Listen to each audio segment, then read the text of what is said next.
Today, the UDCOT officials, Ms. Jillian John, the chairman, board members, and senior management officials, joined the Minister of Housing and officials from the ministry to tour facilities in Port of Spain, particularly the government campus and the various buildings related to that, including the plaza facility, and of course Tower D, where, as you know, will house the Parliament of the Republic of Trinidad and Tobago,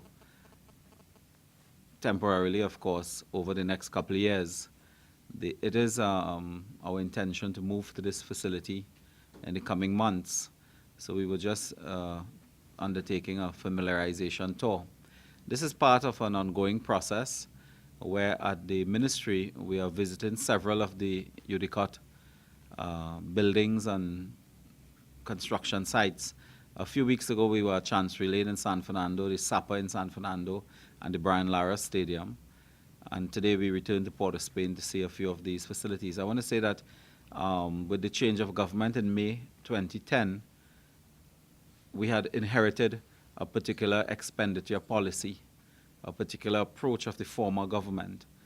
The former government, as you know, took the decisions, investment and expenditure decisions to embark upon this construction of these facilities. Where we are coming into office 1 year ago, it became extremely difficult to reverse some of those decisions because the buildings have been constructed, some almost 90% finished. So that we have to follow, in that regard, we have to follow that expenditure policy and to try and make the best and practical use of the facilities that are available. Today at the government campus, we saw the buildings that were intended to house the Office of the Attorney General, the Ministry of Legal Affairs, the Board of Inland Revenue, and the Customs and Excise Division. In addition, we believe that other ministries may be facilitated there. And at Tower D, of course, we visit the premises that we expect to be up and running by September for the Parliament. I want to indicate that in the context of Chancery Lane, as you know, we have embarked on a more novel and creative use. This is not the time for us to quarrel over the use of these facilities or whether they should have been constructed in the first place. The resources were there, as you know, in the aftermath of the second oil and gas boom. There were resources available to the then government, and they took these decisions. It is not for us now to undertake to quarrel too much about those decisions. Some of you are aware of the controversies and conflict that exists over the initial construction and the estimates, the variations, and so on. They were all subject to a commission of inquiry. So that we don't want to go back to that, but really to see what best use we can make out of the facilities. For us, ideally, our policy, as you know, is a policy of high investment in social infrastructure. So we pay a critical attention to hospitals, police station, education institutes, tertiary education, universities, science labs, and so on.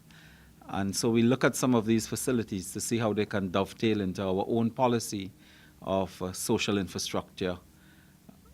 In Chancery Lane, we are happy to announce that the UDCOT has met with the architects, I think the health professionals in that area who are visiting from England.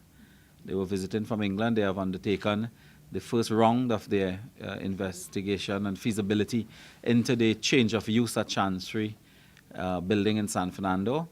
And we are happy to announce that the response is very positive in that building can and will be used as an extension of the San Fernando General Hospital facility. We are extremely happy that they have indicated to us that with that expansion project, we may arrive at an additional 200, is it? 50 beds. 200, yes, an additional 250 beds at the San Fernando General Hospital facility. Yes, and that 250 beds additional support at San Fernando means that the capacity at the San Fernando General Hospital will increase by 50%. And that for us is a major achievement. The problem in the San Fernando General Hospital has been there for several years.